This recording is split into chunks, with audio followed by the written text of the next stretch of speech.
కాకినాడ జిల్లా తాళ్లరేవు మండలంలోని గౌతమి గోదావరి తీరాన ఉన్న పిల్లంక పుష్కర ఘాట్ వద్ద పునర్నిర్మించిన శ్రీ వల్లి దేవసేన సమేత శ్రీ సుబ్రహ్మణ్యేశ్వర స్వామి వారి విగ్రహ ప్రతిష్ఠ మహోత్సవం అత్యంత వైభవంగా నిర్వహించారు.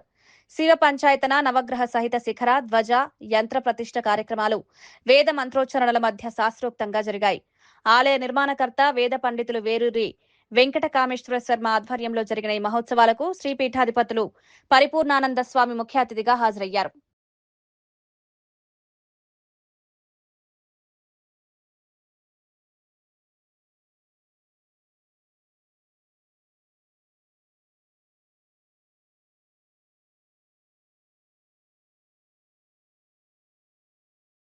కాకినాడ జిల్లా తాళ్లరేవు మండలం పిల్లంక గ్రామం.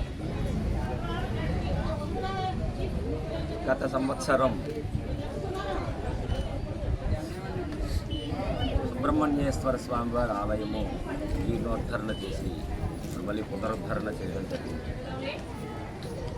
దాదాపుగా 200 సంవత్సరములకు పూర్వం ఉన్నటువంటి ఆలయము శిథిలావస్థకు చేరి భక్తులు పెరగడం వలన కొంచెం ఆలయం చిన్నది అవ్వడం వలన అసౌకర్యవంతంగా ఉండి శిథిలావస్థకు చేరడం ఒకటి.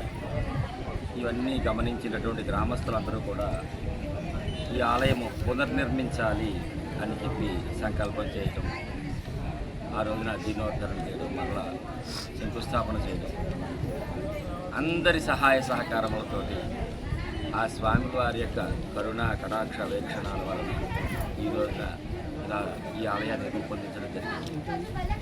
గత 5 రోజుల నుండి కూడా అత్యంత వైభవోపేతంగా ఈ పునఃప్రతిష్టాపన మహోత్సవములు ఈ యొక్క పృథ్వీకుల సహాయ సహకారములతో అద్భుతంగా నిర్వహించడం జరిగింది.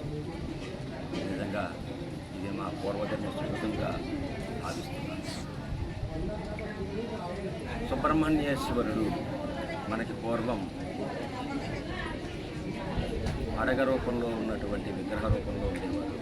ఆయన్ని ఇప్పుడు చక్కగా వల్లి దేవసేన సమేతుడై విగ్రహ రూపంలోకి తీసుకురావడం, అలాగే మరొక పక్కన శివ పంచాయతనము ఏర్పాటు చేయడం జరిగింది. శివ పంచాయతనంలో ప్రధానం ఈశ్వరుడు, ఆయన కామేశ్వరుడిగా ప్రతిష్ఠితులయ్యారు. అలాగే విష్ణుమూర్తి సంతాన గోపాలస్వామిగా ప్రతిష్ఠితులయ్యారు. సూర్య భగవానుడు గణపతి విద్యాగణపతిగా ప్రతిష్ఠితులయ్యారు. అమ్మవారు కామేశ్వరి మాత. తరువాత నవగ్రహములు మనకు మీరు చూసే ఉంటారు, ఎక్కడ చూసినా సరే నవగ్రహములన్నీ.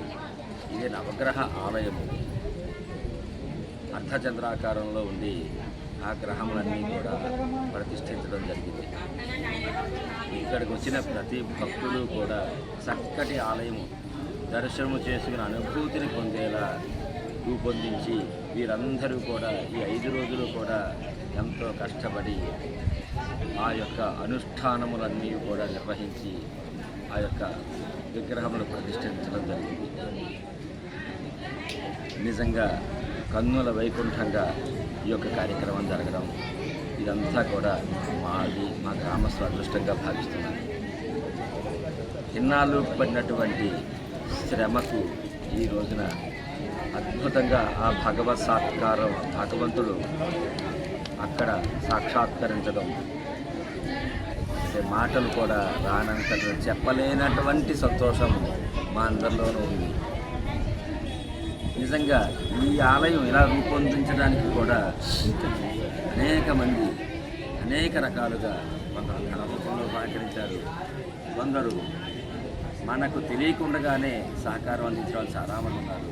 ముఖ్యంగా ఈ గ్రామంలో మా శ్రీనిరాజు గారు కావచ్చును, సాగి బాబ్జీరాజు గారు కావచ్చును, వీరంతా కూడా అద్భుతమైన సహాయ సహకారాలు అందించారు. అలాగే ఇంకా అనేక మంది పెద్దలు అద్భుత సహకారం. అలాగే మేము ఎవరినైతే ఇక్కడ యాక్షన్ కమిటీ ఆలయ నిర్మాణానికి ఒక కమిటీని ఏర్పాటు చేసుకున్నాం, దగ్గరుండి పనుల పర్యవేక్షణ చేయడం కోసం. మేము బయటికి వెళ్ళినా సరే ఆ కమిటీ సభ్యులందరూ కూడా అద్భుతంగా ఇక్కడ ఉండి వానర వచ్చినా, వరద వచ్చినా, ఏ సమస్య వచ్చినా సరే దాన్ని చక్కగా పరిష్కరిస్తూ ఈరోజు ఈ ఆలయం ఇలాగ రూపొందిందంటే కనుక వారందరి కృషి నిజంగా అద్భుతం. దీనికి సహకరించిన ప్రతి ఒక్కరికి ధన్యవాదాలు కృతజ్ఞతలు తెలియజేసుకుంటున్నాను.